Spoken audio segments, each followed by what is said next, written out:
Mesdames, Messieurs, chers téléspectateurs, bonsoir, bienvenue de nouveau à Éclosion. Cette fois-ci, nous allons découvrir une activité qui fait le buzz sur la toile. Il s'agit du make-up qui signifie en français maquillage. Et pour en parler, un homme sera à l'honneur, autodidacte et talentueux, avec un simple pinceau, de la poudre par-ci, par-là et du rouge à lèvres, il sublime votre visage. Lui, c'est Évrard Mouiri Pendi. Je vous invite à faire la visite de son laboratoire. Suivez-moi.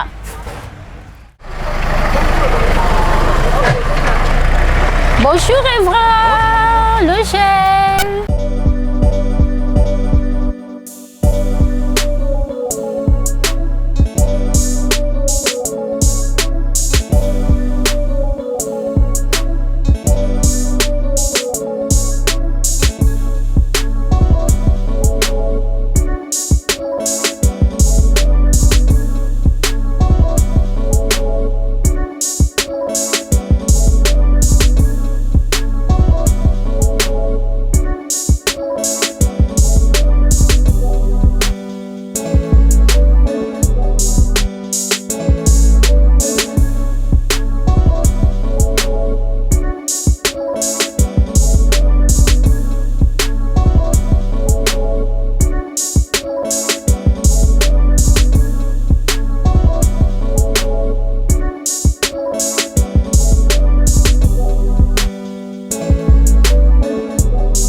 Marketing, communication et création d'entreprise ou faire une carrière professionnelle en tant que coiffeur, maquilleur.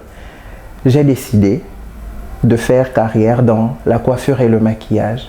Et aujourd'hui, ce n'est plus qu'une simple passion, c'est une passion et c'est mon métier.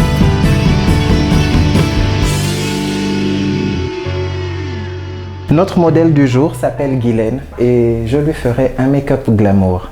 Guylaine a un très beau visage, elle a un très beau grain de peau Son visage est déjà assez structuré. Donc je vais aller en douceur sur le contouring. Je commence à nettoyer sa peau. Voilà. Je ne mets pas de lotion ni autre chose parce que sa peau est vraiment propre. J'enlève juste l'excès de gras qui pourrait se trouver sur sa peau. J'ai choisi de faire le métier de make-up, mon métier, parce que c'est un métier qui me passionne. J'aime le fait de transformer les visages, de donner un autre regard au visage, de mettre les personnes en confiance, de les mettre à l'aise.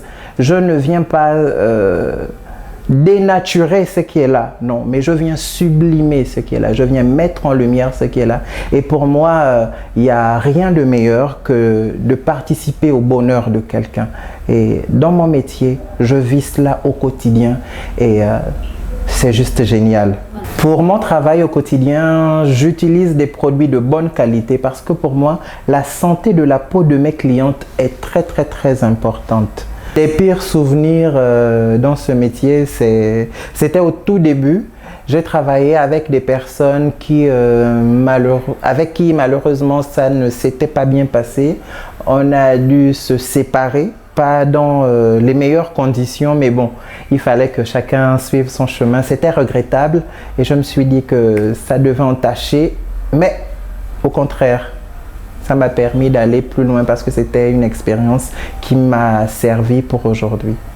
J'ai pour habitude de venir me faire maquiller chez Evrad. Et la première fois pour moi, c'était une expérience assez magique parce que je sortais comme ça de chez mes copains qui ne m'avaient pas vraiment rendu le visage assez gai. Et puis, par le canal d'une sœur, je suis arrivée ici. Et lorsque je suis arrivée, la première chose, c'est qu'il m'avait bien accueilli. Et j'étais très surprise d'abord de voir que c'était un Gabonais. C'est ce qui m'avait marqué. Et puis voir que c'était un homme, parce que c'est pas facile en général de se faire maquiller par des hommes ou encore de voir des hommes dans le domaine. En général, ce sont des femmes. Et c'est comme ça qu'il m'a rassurée d'après la mésaventure que j'avais vécue. Et il m'a traité le visage. J'étais très contente, très satisfaite. Et depuis 3 ans, déjà 4 ans bientôt, j'ai signé le contrat avec Evrad pour venir booster déjà l'activité gabonaise, parce que c'est un Gabonais, il faut le dire, il faut encourager. Et puis voilà, je suis restée abonnée, je suis restée là. Et aujourd'hui, je suis contente. Et si il y a un message à passer, je vais dire à certains Gabonais, Gabonaises, de vraiment refaire sortir en eux le meilleur. Ne pas attendre qu'on vous appelle dans les administrations ou dans des entreprises. Vous avez un don, un talent. C'est le moment déjà de nos jours de le mettre en avant pour gagner son bout de pain. Et puis voilà quoi, investir et se prendre en charge pour demain. Donc moi j'encourage Evrad, voici pourquoi je suis ici. Je viens avec des sœurs, nous sommes nombreuses ici. C'est déjà pour encourager l'activité, mais pour booster aussi voilà, la jeunesse gabonaise à se prendre en charge par le canal d'une activité quelconque.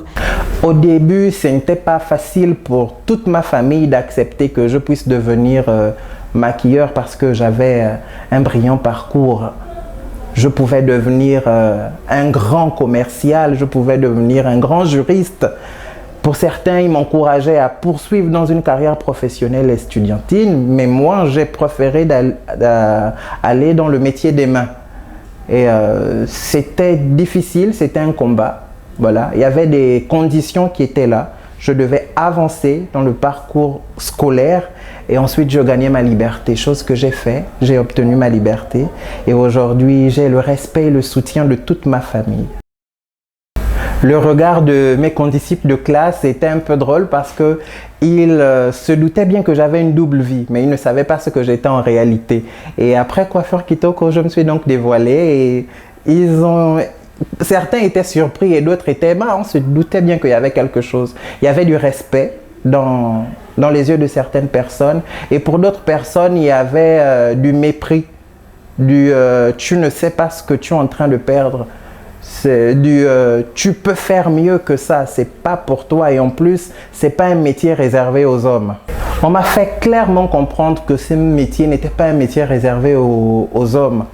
C'est clair que quand on vous balance là, ça vous déboussole. ça vous fait perdre le contrôle à un moment donné. Mais je me suis repris en main parce que j'ai pris une décision. Ce n'était pas facile de soit suivre une carrière par rapport aux études que j'ai suivies et suivre ma passion. J'ai décidé de suivre ma passion et donc d'affronter tous les obstacles qui se dresseront devant moi.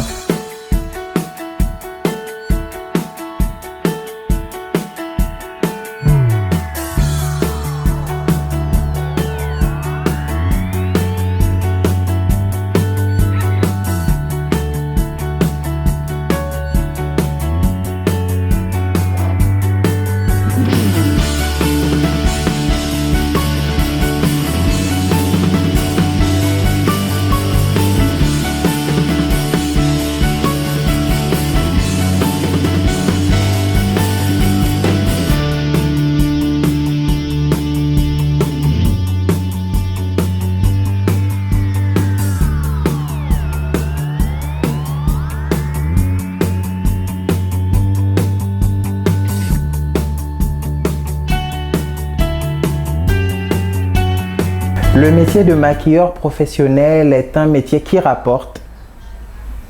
C'est une expérience personnelle, hein. Il me rapporte parce que à la fin du mois, les charges payées, les salaires payés, parce que j'emploie aussi, et c'est ce qui est génial, c'est parce que j'ai pu donner de l'emploi à quelques personnes. Donc les salaires payés, toutes les autres charges payées, il me reste de quoi vivre.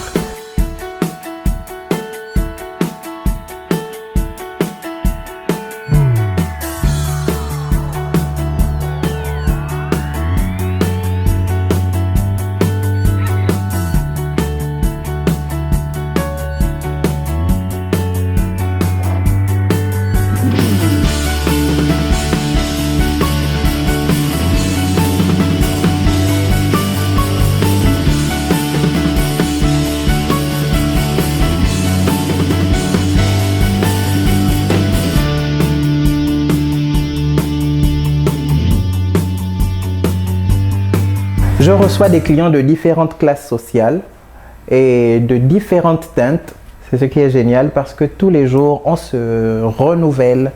On dit que toutes les femmes sont les mêmes, mais non, elles ne sont pas les mêmes. Elles ont toutes leurs caprices bien particuliers. Aussi vrai que leurs grains de peau ne sont pas pareils, aussi pareil, leurs caprices ne sont pas les mêmes, mais elles sont toutes exigeantes. Et c'est ce qui est génial dans ce domaine parce que c'est un challenge au quotidien. Les satisfaire, c'est notre lettre. Sublimer leur beauté, c'est notre devise. Nous recevons plusieurs types de clientes. Il y a des clientes qui sont pas faciles à aborder et d'autres qui le sont. Il y a des clientes qui veulent des maquillages qui ressemblent à ceci et d'autres qui ressemblent à cela. Mais dans tout ce méli-mélo, on arrive à trouver le juste milieu pour que tout le monde soit satisfait. Voilà, elle est toute prête. Regardez comment le rouge est posé. Il révèle le blanc de son émail. Donne-moi un sourire, Guylaine. Et regardez la pose des cils, comment il révèle le blanc de ses yeux et le marron de sa pupille. C'est magique. Elle a un regard de princesse. Regardez ces petits cristaux d'or sur ses paupières et le noir au coin qui révèle la beauté de ses paupières en forme d'œil de biche. C'est génial. L'archéologie a permis de trouver des cosmétiques datant de 5000 ans avant Jésus-Christ. Grâce à son talent, Evra a su se faire une place dans un métier considéré comme étant réservé aux femmes. Pour lui, toutes les femmes sont belles et le maquillage vient mettre en valeur les traits de beauté de ces dernières. Mais aussi, c'est une thérapie qui aide à développer chez certaines femmes l'estime de soi et la confiance en soi. Mesdames, Messieurs, nous sommes arrivés au terme de notre émission. N'oubliez pas de respecter les gestes barrières, pensez à vous faire vacciner et portez votre bavette. Je vous donne rendez-vous très prochainement dans un autre numéro Éclosion.